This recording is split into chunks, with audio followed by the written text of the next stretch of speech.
So if you've seen any of my other videos, and by the way, please do go watch some of my other videos, help me to grow my channel. But going backwards, if you've seen any of my other videos, then you probably realise that I am a huge fan of Ryan Was.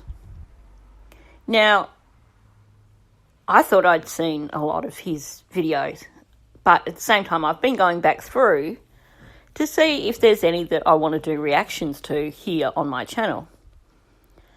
Meanwhile, one has popped up in my feed that I simply had to do a reaction to. And that's Ryan talking about dingoes in Australia. So let's jump in, and I'm going to give my reaction to one of Ryan's dingo videos. Happy Arvo. Hello. I totally did that on purpose. How you guys doing? So the other day, I learned that, to my surprise, I guess the dingo is the apex predator in Australia. You know, which is pretty impressive for a dog, considering the amount of deadly animals and things in Australia. The dingo. So I wanted to learn more about the dingo. And where better to learn about the dingo than the Dingo channel? Go check out the Dingo channel. Link down below. Not a dog. I guess the dingo's not a dog.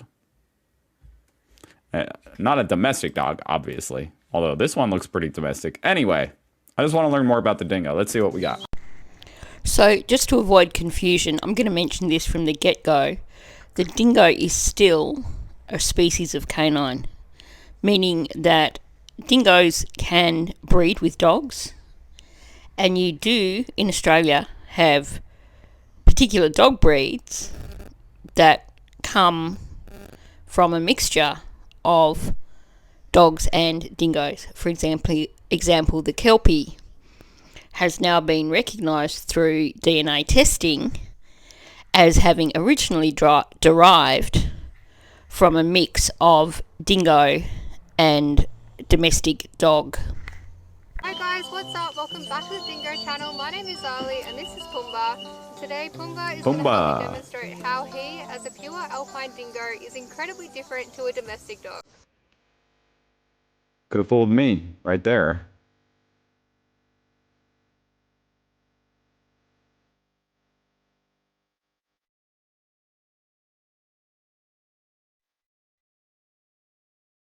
I mean, they're the apex predator, but it's not like they're actually dangerous to humans, right? Actually, yeah, they are. Don't forget, these are wild animals. They're not domesticated. So they can do as much damage as a dog.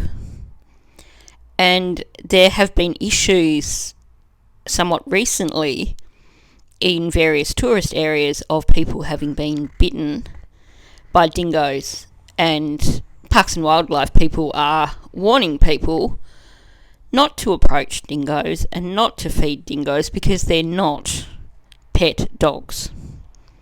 There is of course also the very, very famous Azaria Chamberlain case, which is the case where the baby was snatched away by a dingo and killed by a dingo, and of course the parents were charged with the murder of the baby.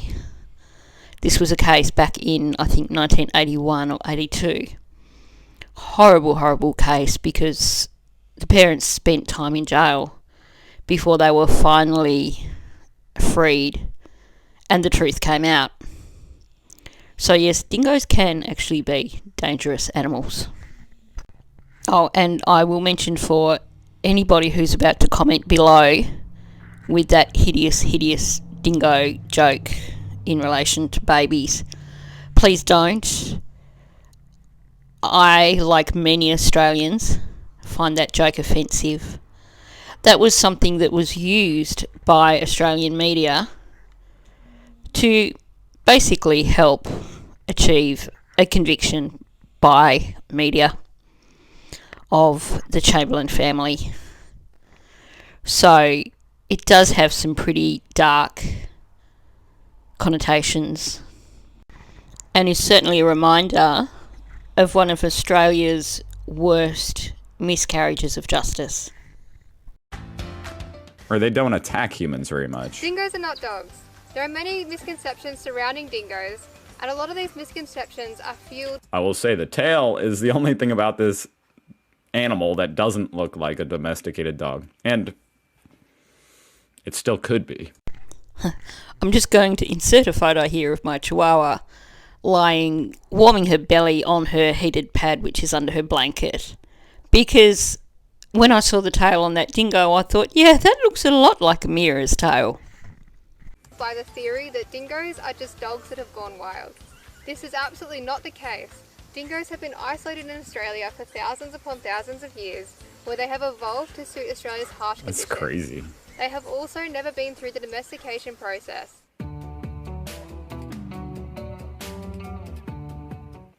Every single domestic dog. I'm surprised they haven't been domesticated. As mentioned at the start of this video, there are dogs in Australia or breeds in Australia, which do come from a cross between domestic dogs and dingoes. But there are also some domesticated dingoes. On a road trip several years back, I went to a wildlife park at Port Macquarie, or just outside of Port Macquarie. And there was a gentleman there who was one of the staff, and he was roaming around the park with his pet dingo, doing a bit of a meet and greet with the pet dingo. And you could go and talk to this dingo and pat it, and it was the sweetest thing ever. And this was actually his pet dingo. It would go home with him overnight. So yeah, there are pet dingoes out there. That said, I believe it's actually illegal to own a dingo as a pet, because they are protected. But there are still dingoes out there who have been domesticated. But at the same time, they are, for the most part, a wild dog, or a wild canine, I guess. No matter what breed, has a really broad chest and a narrower head. In comparison, every single dingo has a really narrow chest and... I was going to say, I don't even know, honestly, which one's the dingo here. But okay, the domesticated one has broad shoulders. Okay. a broader head. This is really, really important for survival for our dingoes because they know that where their head fits, the rest of their body can follow. Oh, like a cat. The reason that this is important is because if you're a dingo in the desert and you need to find water that's no longer on the surface, it's usually underground. So they need to be able to squeeze into tight spaces and get underground to find that water.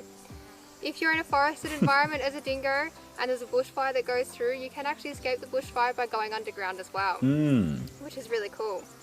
Dingoes are also den animals.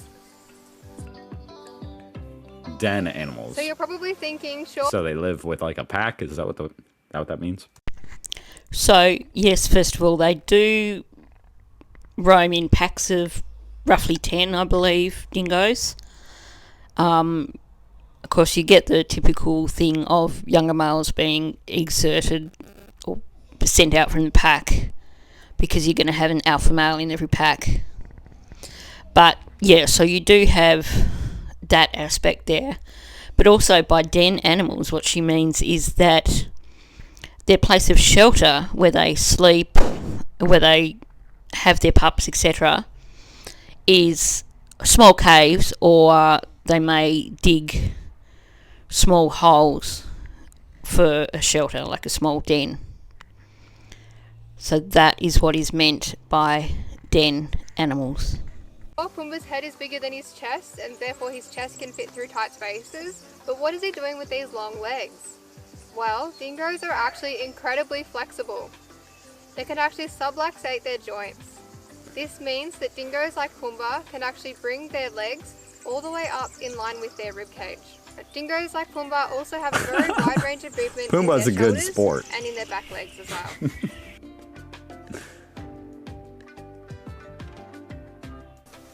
Dingoes, also being the largest land predator in Australia. I'm going to question that only because crocodiles go on land and in water. So couldn't you consider a crocodile to be the largest land predator? Have to be very good.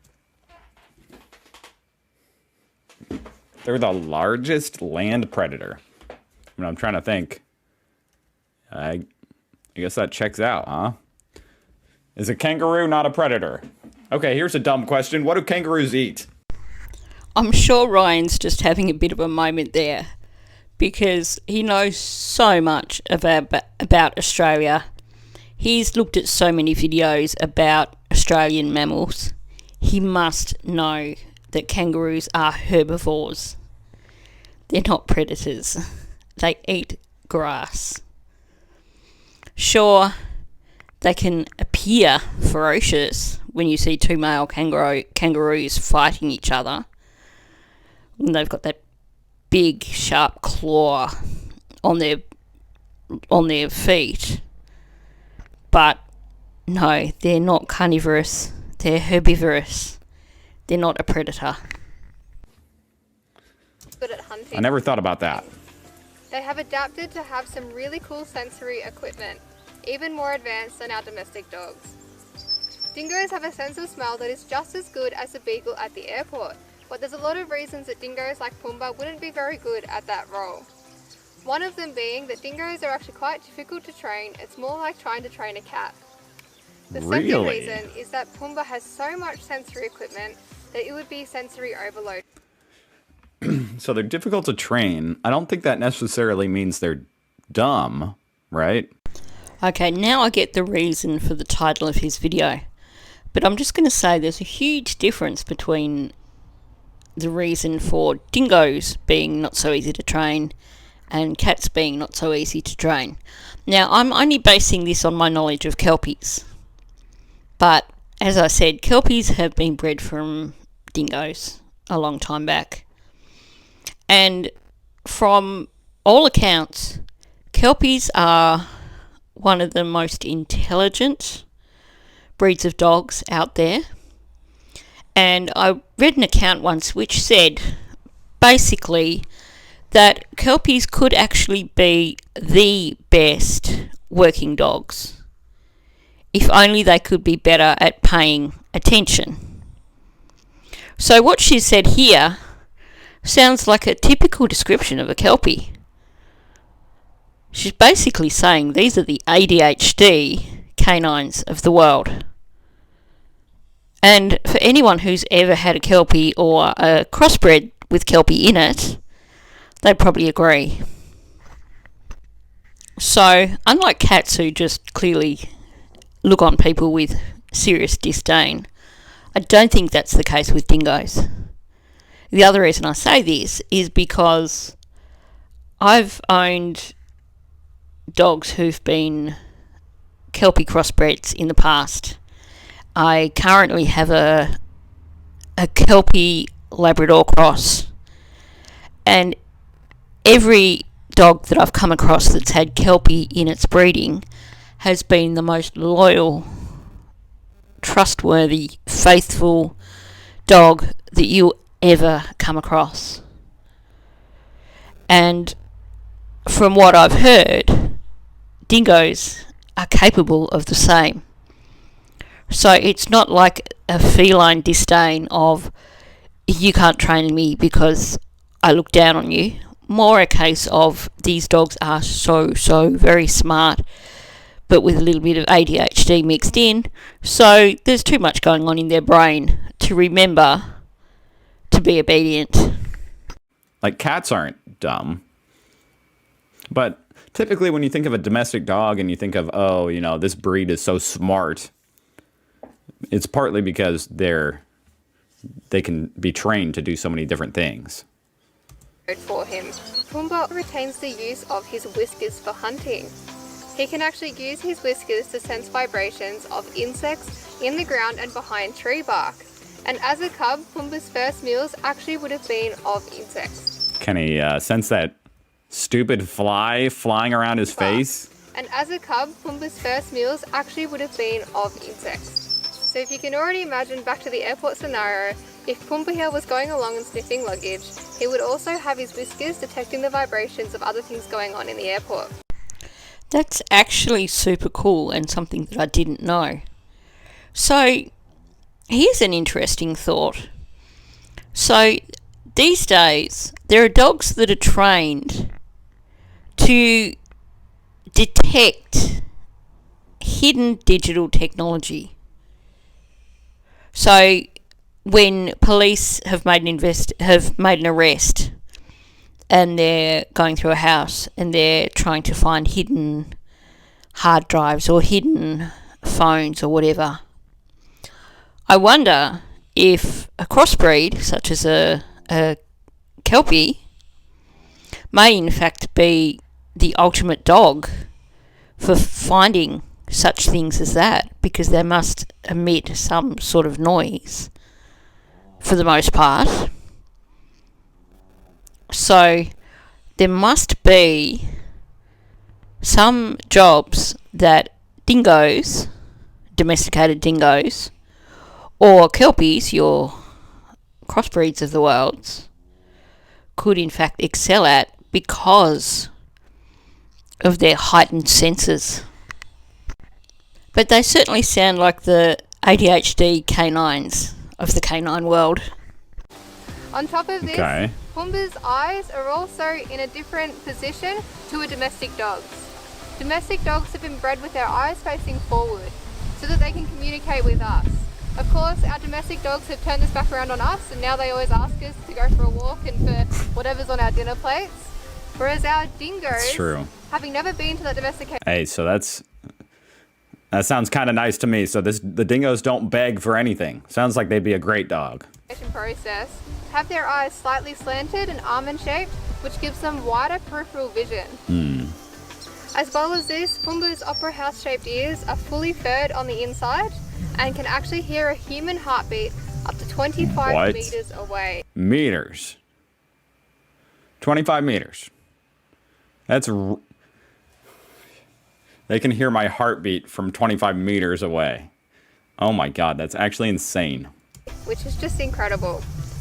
So if we go back to the airport scenario, usually the dogs sniffing your luggage are... That just makes me wonder how, if you make a loud noise, how it doesn't like blow their eardrums out. If they can hear things that sensitive. Well, these really are the super canines of the world.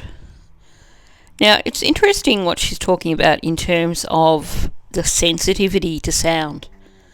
As mentioned, one of my dogs is a Kelpie Lab Cross. So she's got dingo breeding in her, obviously going back a long, long way, but there's a little bit of dingo in there, obviously. And about a month ago, my fire alarm started dying. And what it was doing was, overnight, it was making that really high-pitched beep every couple of hours. And I didn't put two and two together at first, but my dog took herself outside and then refused to come inside for the rest of the night. She spent the entire night hidden behind the old chook shed.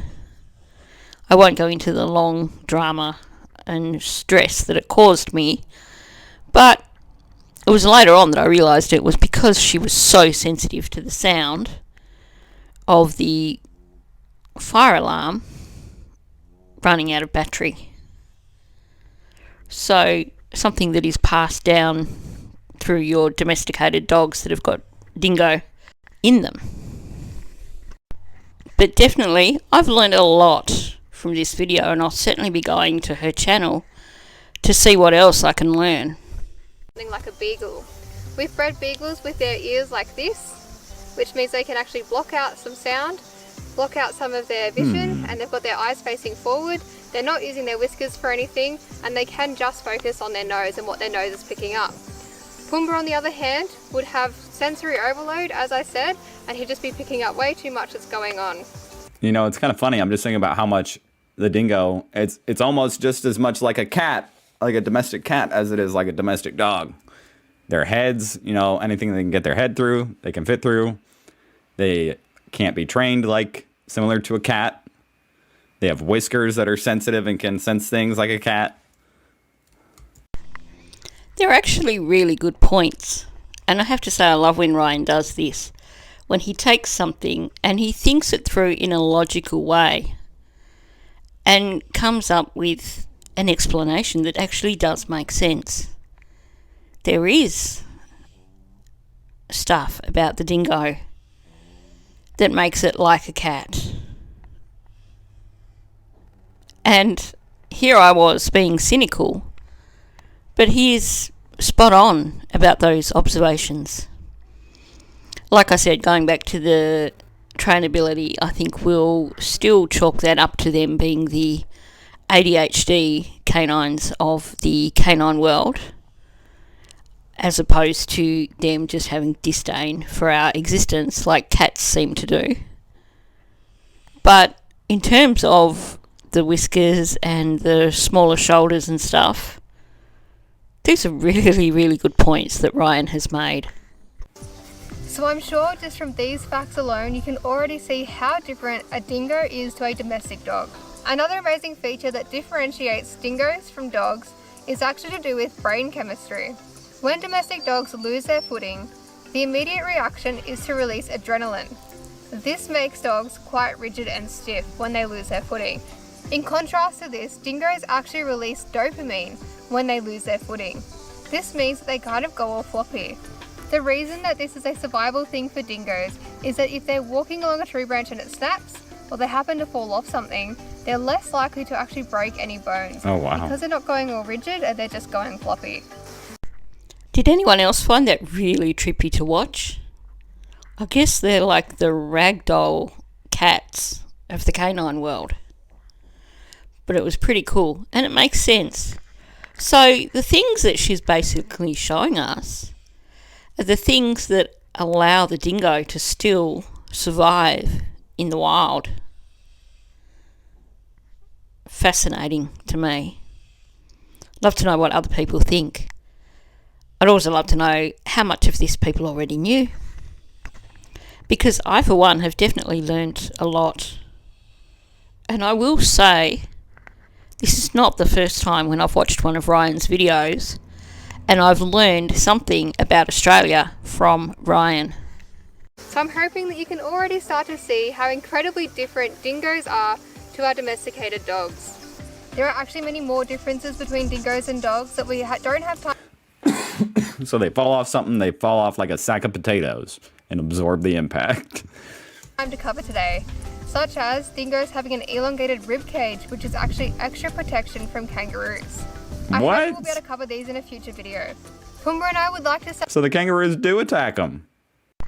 I think what she means there is that when dingoes are doing what dingoes do and they take down a roo for food, that there is a risk of them being kicked by the super powerful hind legs of the roo, and that is the reason why the rib cage is like that, so that if they are kicked by a roo, that they've got a better chance of surviving and recovering. Roos won't attack other animals or people. Roos will fight back if they're threatened, but they don't attack. So wouldn't that make the kangaroo the biggest land predator? I'm guessing the kangaroos don't eat them, though. That would be sure a disturbing video. So, Ryan, if you ever watch this video, I'd love to know how long it took before the penny dropped and you realised what it was you were saying. Thank you so much for watching. We hope that you've learned something new. If you haven't already checked out our video about dingo history and our other video about dingo ecotypes, be sure to go over and check them out. Take care, everyone. Well, that was a very fun little video. Go check out the Dingo channel. I feel like I learned a lot. I feel like I've learned a lot too. I think Ryan has this amazing knack for sniffing out videos that really explain things to do with Australia. And I think that's one of the reasons why I love his channel so much, because I do learn about my own country from Ryan. Anyway, I hope you've enjoyed this video. Thanks for watching and listening. If you're not already subscribed, please subscribe. Help me to achieve my goal of 1,000 subscribers. Also, please hit the like button and please leave a comment below. Thank you.